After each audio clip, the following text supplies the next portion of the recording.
Hello and welcome.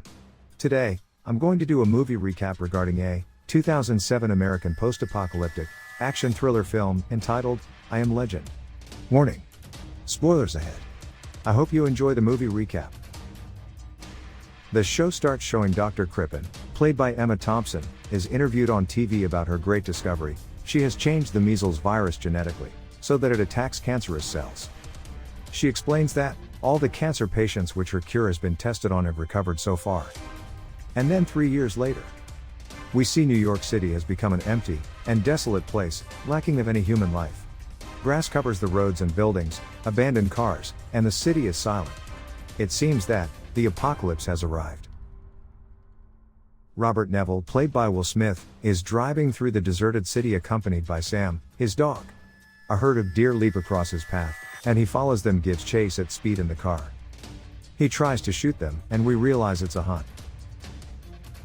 The deer split up and run down a road blocked with abandoned cars. Robert chases on foot, trying to hunt the deer down. As he rounds a corner, he gets the deer in his gun sights, only to be beaten to the kill by a lion that could have escaped from the NYC Zoo. Robert is torn as to whether to shoot the lion and its family, who also enter the scene, or leave the deer to them. At this point, Robert's watch alarm starts beeping, and he leaves, taking Sam with him. Finally, we see Robert's home. It is the typical American house, but it looks as though it were in the middle of a war zone. Robert and Sam have had a seemingly normal evening, eating canned food and watching TV. After a bath, Robert shuts, locks, and protects every door and window with massive steel shutters. He sleeps with Sam in a bathtub, rifle in hand, with sounds of screaming surrounding him.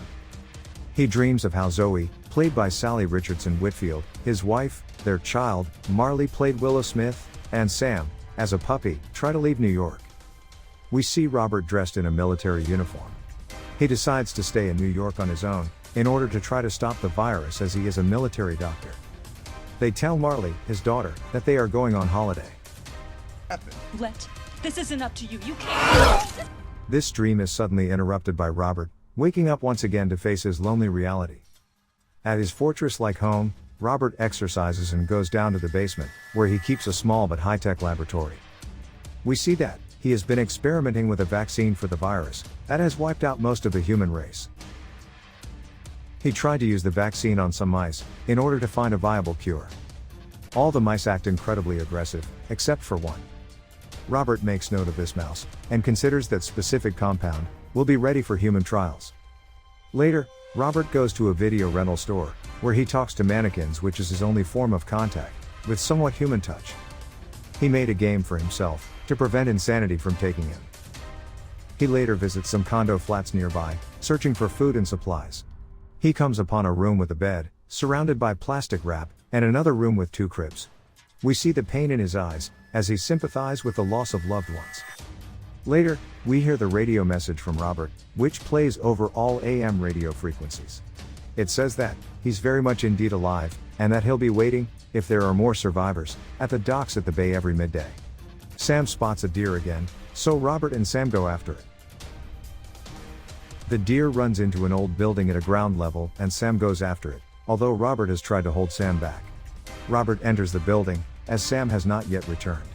Carefully, Robert searches the rooms. He finds the corpse of the deer, and Sam, hiding under an old desk. An infected male suddenly leaps out of the darkness to attack Robert, and is shot dead. Both Sam and Robert start running away through the building. Some more of the infected appear, and chase them. He tried to fight them all, and both are able to get out of the building. One of the infected runs after them until his skin burns as soon as he comes in contact with the sunlight, and dies. Soon afterwards, Robert sets a trap to catch one of the infected. He succeeds, and takes the captured female infected home to his lab. He tries the vaccine, which made the mouse less aggressive, but it fails and the woman dies. He tries to revive her with an adrenaline shot, and continues to adapt his vaccines in the hope of finding a cure. That night, he again dreams of the past, when his wife and child tried to leave New York in the chaos of its evacuation. He relives the panic and terror on the streets as the citizens of the city try to escape, before they too get infected. Robert wakes again, yet again alone.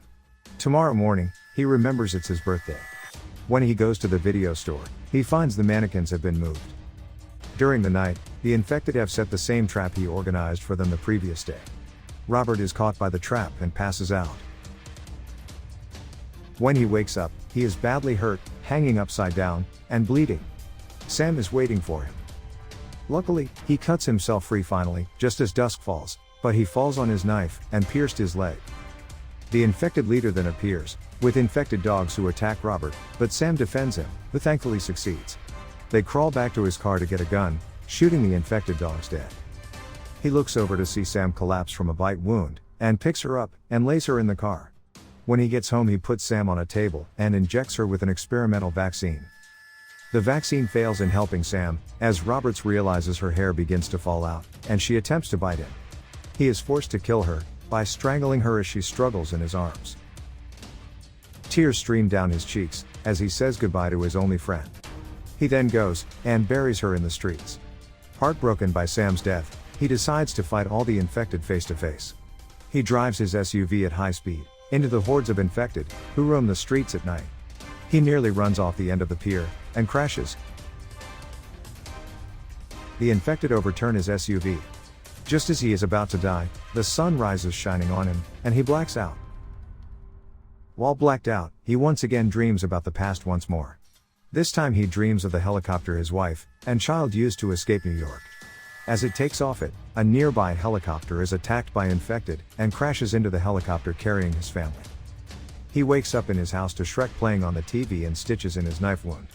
The people who rescued him are Anna, played by Alice Braga, and her son, Ethan, played by Charlie Tahan, who have heard Robert's radio message, and went to find him yesterday. Anna explains a plan to leave New York, and go to a community of immune survivors in Vermont. Robert, however, insists that he wants to be left alone, and that he doesn't believe that such a place exists. Later that evening, Robert realizes that the infected are attacking the house. They had followed Anna back when she rescued Robert yesterday. Although Robert's home defenses are thorough, the infected are so great in number that they breach the shutters and make their way into the house. Robert, Anna, and Ethan retreat to the basement lab. During the hectic fight, Robert has time to realize that the infected female he had captured earlier and tested the virus vaccine on has come back to her human form. He takes a sample of her blood and gives it to Anna, telling her to leave through a trapdoor with her son. I think this is why you're here. Robert stays back to kill as many of the infected as he can, blowing them into pieces along with himself, including the vicious alpha male who is hunting Robert down.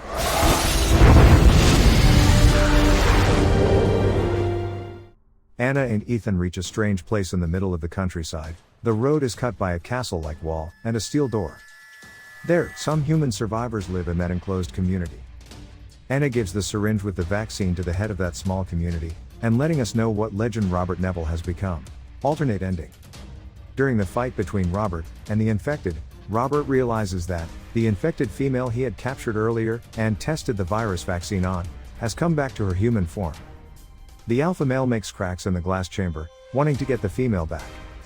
Robert removes her drip and moves her outside the glass chamber, saying that he's listening.